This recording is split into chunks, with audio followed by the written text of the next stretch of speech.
Hello student. तो हमारा chapter number 10 चल रहा था।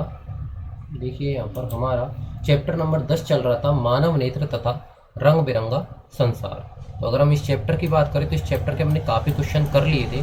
क्वेश्चन नंबर 20 तक हम कंप्लीट कर चुके हैं। अब हम देखते हैं क्वेश्चन नंबर 21। क्वेश्चन नंबर 21 क्या कहता है। देखिए क्वेश्चन नंबर 21 कराने से पहले मैं आपको कुछ चीज़ें बता देता हूँ जो आपके क्वेश्चन में हेल्प करेगी। देखिए आपको इस चैप्टर में जब इस प्रकार के क्वेश्चन आते हैं तो आपको दो चीज़ों का यहाँ पर ध्यान देना आवश्यक है। पहली चीज़ क्या है यहाँ पर ध्यान देने योग्य, पहली चीज़ ये कि अगर आपको बोल रहा है कि वह उस वस्तु को पढ़ सकता है, मतलब वो वस्तु उसको दिखाई में दे रही है, वो वस्तु उसको दिखाई में दे रही है या पढ़ सकता है या उसकी उतनी क्षमता है, तो वो उसकी क्या स्थिति होती है, प्रतिबिंब की स्थिति होती है। किसकी स्थिति होती है, प्रतिबिंब की। और एक हमारी घटना कौन सी है, एक घटना ये है कि उस वस्तु को उठा के रख दिया गया है या उससे इतनी दूर है या उस वस्तु को उधर शिफ्ट कर दिया गया है, तो वो कौन सी घटना होती है, बिंब होता है। वो कौन सा होता है, बिंब होता है। तो इन दो चीज़ों का विशेष ध्यान रखें, उसके आधार पर हम इन क्वेश्चनों को करते हैं। देखिए हमसे क्वेश्चन नंबर 21 बोल रहा है, एक व्यक्ति 25 सेंटीमीटर दूरी पर रखी पुस्तक को पढ़ सकता है। अब देखिए दूरी पर रखी पुस्तक को पढ़ सकता है, वो तो वो रखी है उसको पढ़ सकता है, मतलब उसका प्रतिबिंब उसकी आंखों में बन रहा है। तो प्रतिबिंब बन रहा है तो 25 सेंटीमीटर जो है वो किसकी वैल्यू हो गई, ये वैल्यू हो गई बी की। आगे बोल रहा है यदि पुस्तक को 30 सेंटीमीटर दूरी पर रख दिया, अब 30 सेंटीमीटर दूरी पर रख देगा तो वो पढ़ नहीं पा रहा है, तो ये इसकी क्या वैल्यू हो गई, यू की वैल्यू हो गई। अब बोल रहा है व्यक्ति को कौन सा चश्मा प्रयुक्त करना पड़ेगा, कौन सा रोग है निवारण के लिए कौन सा लेंस प्रयुक्त करना पड़ेगा। तो आइए इस क्वेश्चन को सॉल्व करते हैं। देखिए यहाँ पर अगले पेज पर हम इस क्वेश्चन को सॉल्व करते हैं। हमसे क्या क्या क्या वैल्यू दे रखी थी, हमको बोल रहा था यहाँ पर बी का मान दे रखा था। बी का मान हमें यहाँ पर क्या दे रखा है, बी का मान हमें दे रखा 25 सेंटीमीटर, तो ये क्या हो जाएगा माइनस के 25 सेंटीमीटर हो जाएगा। अगला जो है हमें बिंब की स्थिति दे रखी है, तो इसका मान क्या हो जाएगा, यहाँ पर बिंब का मान भी माइनस के 30 सेंटीमीटर हो जाएगा। ये चिन्ह लगाना आपको पता होगा कि माइनस के कैसे आ रहे हैं। ये अगर लेंस से अगर हम देखें तो ये हमें पता लग जाता है। हमारे पास एक फॉर्मूला होता है 1/b माइनस 1/u बराबर 1/f। किसका फॉर्मूला है, लेंस का फॉर्मूला है, या फिर डायरेक्ट भी प्रश्न में पूछ लिया जाता है।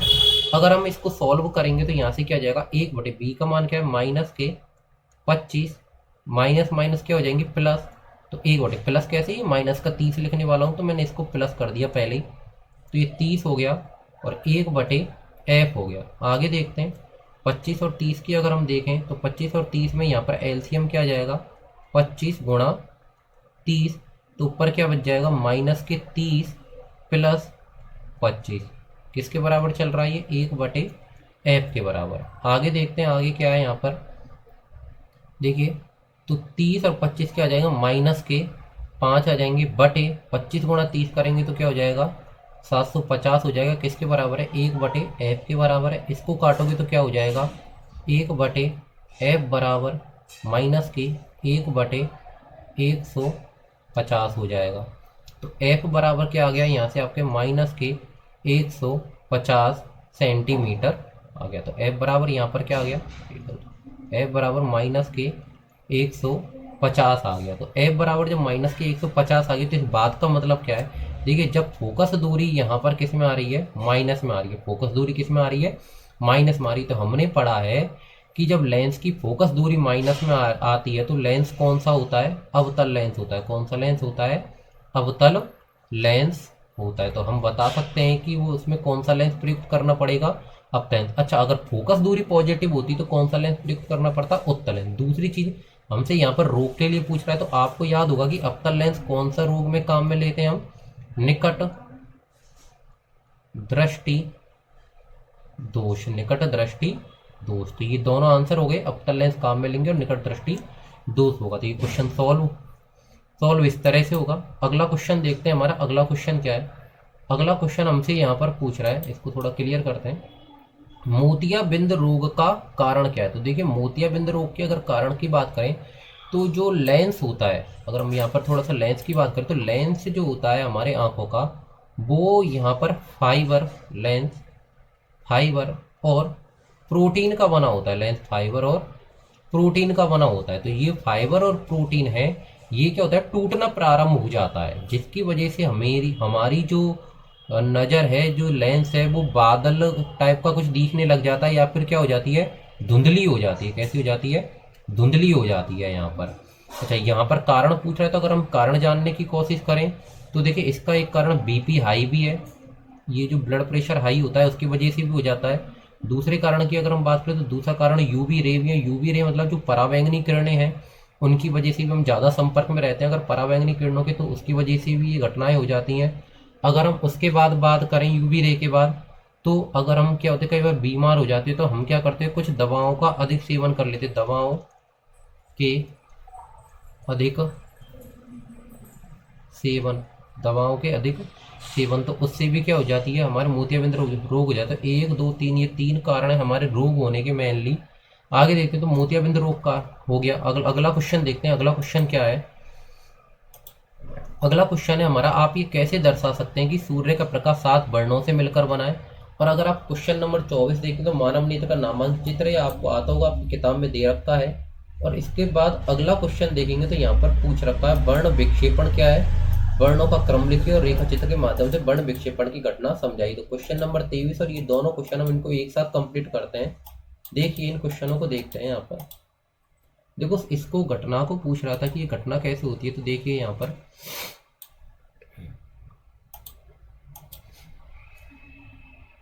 देखिए वर्ण विक्षेपण की अगर हम बात करें, स्पेक्ट्रम की बात करें, तो आप ये कैसे दर्शाते हो, जो सूर्य का प्रकाश, जो श्वेत प्रकाश है वो 7 रंगों में विभक्त होता है। तो अगर आप यहाँ पर इस प्रिज्म को देखोगे तो हम इसको कैसे कर सकते हैं कि हम अगर एक खिड़की पर जाएं और इस प्रिज्म को रखें तो उससे जो श्वेत प्रकाश आएगा, वो श्वेत प्रकाश की जो घटना है वो इस प्रकार से हमें दिखाई में देखिए। तो अगर आप यहाँ पर देखोगे तो ये श्वेत प्रकाश यहाँ पर 7 रंगों में विभक्त हो गया है। तो देखो श्वेत प्रकाश 7 रंगों में विभक्त हो गया, तो इसको हम बोल सकते हैं कि हाँ, कि वास्तविकता में जो है सूर्य का जो प्रकाश है, जो प्रकाश की श्वेत किरण है वो 7 रंगों से मिलकर बनी होती है। लेकिन इसी के साथ हमारा क्वेश्चन था कि वर्ण विक्षेपण क्या है और स्पेक्ट्रम क्या है। तो वर्ण विक्षेपण होता है ये जो श्वेत प्रकाश की किरण है इसका 7 रंगों में विभक्त होना। क्या है, वर्ण विक्षेपण तो है इसका 7 रंगों में विभक्त होना। और ये जो 7 रंग प्राप्त हुए इनको क्या बोलते हैं, स्पेक्ट्रम। दोनों में अंतर है, 7 रंगों में विभक्त होना वर्ण विक्षेपण, और ये जो 7 रंग प्राप्त हुए इनको हम क्या बोलते हैं, स्पेक्ट्रम बोलते हैं। तो ये आपके क्वेश्चंस थे। आगे देखते हैं अगला क्वेश्चन क्या है हमारा। अगला क्वेश्चन, निकट दृष्टि दोष के कारण पीड़ित व्यक्ति का दूर बिंदु 80 सेंटीमीटर दूरी पर है।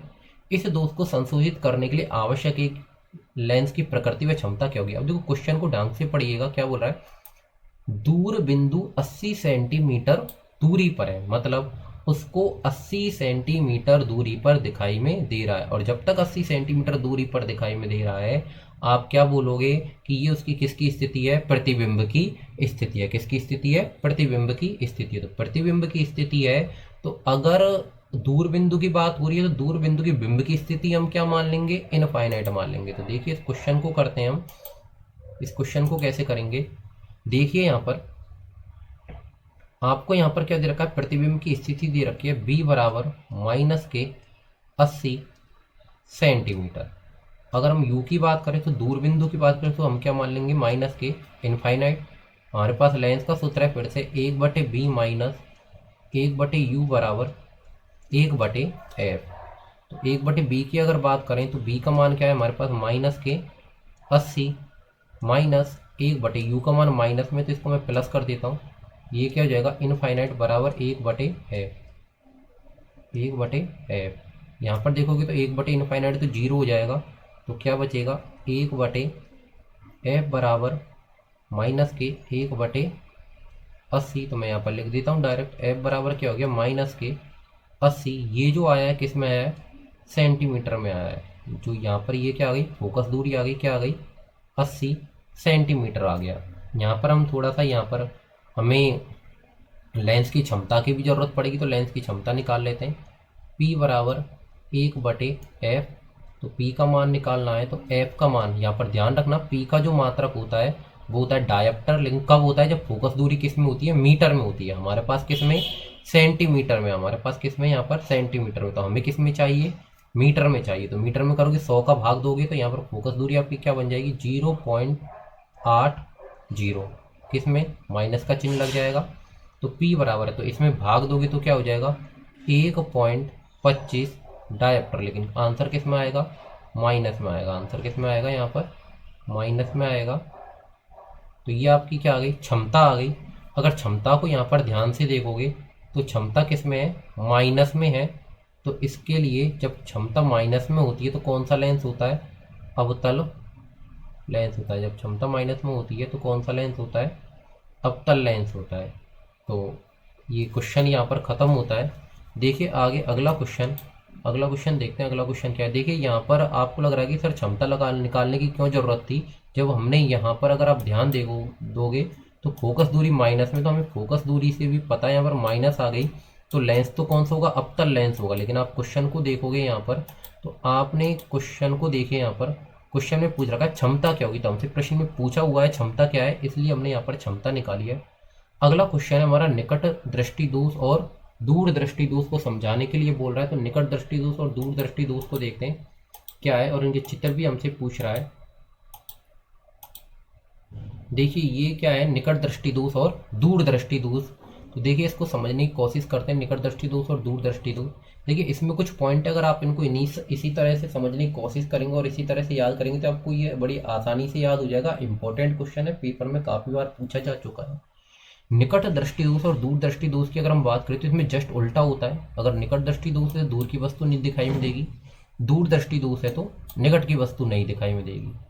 इसमें जो दूरतम बिंदु है, देखो दूर की वस्तु नहीं दिखाई में दे रही तो दूर बिंदु कहाँ गया, पास। निकट की वस्तु नहीं दिखाई में दे रही तो निकट बिंदु कहाँ चला गया, दूर। ऐसे ही इस दोष का जो संबंध होता है वो प्रतिबिंब से होता है। निकट है तो रेटिना के सामने बनेगा, दूर है तो रेटिना के पीछे बनेगा। कारण क्या है, लेंस की वक्रता का बढ़ जाना और नेत्र गोलक का बड़ा हो जाना, दोनों चीजें बढ़ जाती है। लेंस की वक्रता बढ़ जाती है और नेत्र गोलक भी बढ़ जाता है। इसका कारण क्या है, जस्ट उल्टा, लेंस की वक्रता का कम हो जाना और लेंस नेत्र गोलक का छोटा हो जाना। लेंस की वक्रता का कम हो जाना और नेत्र गोलक का छोटा हो जाना। निवारण क्या है, इसमें अवतल लेंस का प्रयोग करते हैं, इसमें उत्तल लेंस का प्रयोग करते हैं। निकट दृष्टि दोष में किसका, अवतल का, और दूर दृष्टि दोष में उत्तल लेंस का प्रयोग करते हैं। इसमें हमसे चित्र भी पूछे थे कि इनको सचित्र समझाना है। तो देखिए इसके चित्र भी हम समझने की कोशिश करते हैं। यहाँ पर देखिए इसको अगर आप देखोगे तो ये इसके क्या है, चित्र है। ये निकट दृष्टि दोष के हैं, तो ये नॉर्मल कंडीशन है। जब आंख में खराबी आ गई तो ये क्या हो गया, यहाँ पर इसका प्रतिबिंब बन गया, जो हम क्या पढ़ते हैं लेंस के सामने बन जाता है। निकट दृष्टि दोष में क्या बनते हैं, लेंस के सामने। तो ये प्रतिबिंब बन गया यहाँ पर, तो इसके लिए किसका प्रयोग करते हैं, अवतल लेंस का प्रयोग करते हैं। तो जैसे अवतल लेंस का प्रयोग करा, यहाँ पर जो प्रतिबिंब दोबारा किस पर बनने लग गया, रेटिना पर बनने लग गया यहाँ पर। तो ये 3 चित्र हैं आपको जो पेपर में बनाकर आने होते हैं।